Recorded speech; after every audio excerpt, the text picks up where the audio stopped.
22 जनवरी को भगवान की प्राण प्रतिष्ठा के पहले देश भर से भगवान के चरणों में अर्पित करने के लिए कुछ न कुछ उपहार लेकर लोग पहुंच रहे हैं। ऐसे ही एक उपहार जयपुर से लेकर एक पूरी फैमिली आई हुई है। उन्हीं लोगों से जानते हैं कि क्या खास है और क्यों पहुंचे हुए हैं, क्या लेकर के भगवान के लिए आप आए हैं। जरा बताएं। थाल सामने दिखाई दे रहा है, बहुत कलात्मक है ये।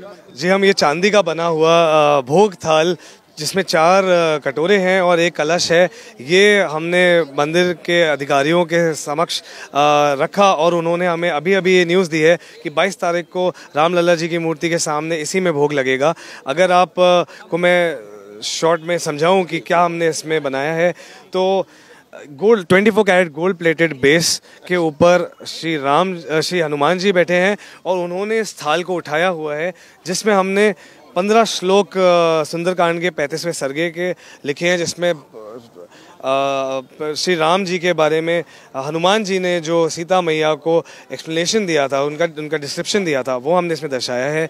आप हर बोल को देखेंगे तो हर बोल में 21 कमल की पंखुड़ियां हैं, जीवन के किस पहलुओं को दिखाती हैं, इसी सोच। एकदम सही आप बोल रहे हैं। और अगर ये 4 बोल का अपन टोटल करते हैं तो 84 पंखुड़ियाँ हो जाती हैं, जिसका हमारी ओर से एक डिस्क्रिप्शन ये है कि केवल मनुष्य ही नहीं, अगर भगवान के दिए हुए धर्म पे और मार्ग पे हम चलते हैं तो सारी की सारी 84,000 योनियों को सही मार्ग मिलता है और एक अच्छा जीवन व्यतीत करने का अवसर प्राप्त होता है।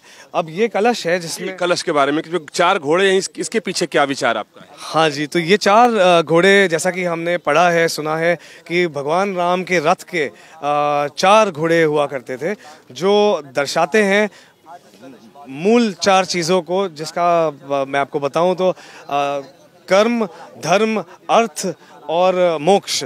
जो भगवान राम के ज़रिए हमने सीखा है कि इन चारों चीज़ों को परम रखें अपनी ज़िंदगी में और हर कर्म करने से पहले ये बातें याद रखें।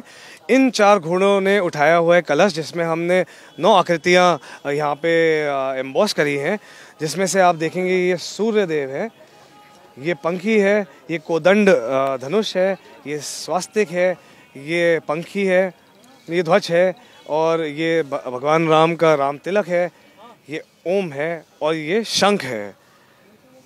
इस तरीके से ये भोग थाल बना हुआ है। और सबसे बड़ी बात है कि आप देखें, इसके अंदर मैं आपको बताऊं कि चूंकि भगवान सूर्यवंशी थे, तो मुझे लगता है कि शायद उसी को ध्यान में रखते हुए इस बीच थाल में भगवान सूर्य को बनाया गया है। यहाँ भगवान राम, माता सीता हैं और ये 10 तुलसी के 10 पत्तियां बनाई गई हैं। चूँकि भगवान विष्णु को, भगवान राम को वैष्णव है, तो तुलसी की पत्ती बहुत ही प्रिय है और 10 अवतारों को दिखाता है। साथ ही इसमें सुंदरकांड से लिए गए श्लोक भी इसमें लिखे गए। यही थीम है पूरा। हाँ जी, एक आपको और एक हम अपनी कला दिखा पाए जो इसमें हमने इनग्रेव किया है। अपन ने कहानी सुनी है कि गिलहरी के स्नेह से श्री राम ने 3 उंगलियां फेरी थी पीठ पे, तो 3 लाइनें सफ़ेद हमेशा रह गई, आज भी दिखती हैं। तो यही हमने इसमें दर्शाया है, क्योंकि इसमें एक बहुत बड़ा मैसेज हमें जो समझ में आया उसमें छिपा हुआ है। आप लोग भी गिलहरी की तरह ही हम एक गिलहरी ही हैं इस पूरे बड़े जो राम मंदिर का काम चल रहा है। हज़ारों लोग इसमें लगे हुए हैं, मेहनत कितने टाइम से। और यही हमने इससे सीखा है कि छोटा योगदान हो या बड़ा योगदान हो, हम सबका योगदान, अगर हम धर्म के राह पे, राम जी के राह पे चल रहे हैं, तो हम सबका योगदान उतना ही महत्व देता है जैसा बाकी सबको। बहुत ही कलात्मक ढंग से बनाया गया है इस थाल को, कि सुंदरकांड के इसमें श्लोक भी लिखे हुए हैं और नीचे जो आधार बनाया गया है, हनुमान जी वीर मुद्रा में हैं और इस पूरे थाल को दोनों हाथ से उठाए हुए हैं। गदा है, पूंछ उनका सामने है और ये सोने से बनाया गया है और इस थाल को बनाया गया है, ट्रस्ट को समर्पित किया गया है। और जैसा इन्होंने इस तरह की जानकारी दी कि इसी थाल में भगवान को 22 तारीख को भोग लगेगा, तो इसी तरीके से भगवान के लिए तमाम उपहार अयोध्या पहुंच रहे हैं और ट्रस्ट ऑफिस में उसको स्वीकार भी किया जा रहा है। तो ये भोग थाल है जिसमें भगवान को 22 तारीख को भोग लगाया जाएगा। वीडियो जर्नलिस्ट अतुल राज के साथ विकास चंद्र, न्यूज़ नेशन, अयोध्या।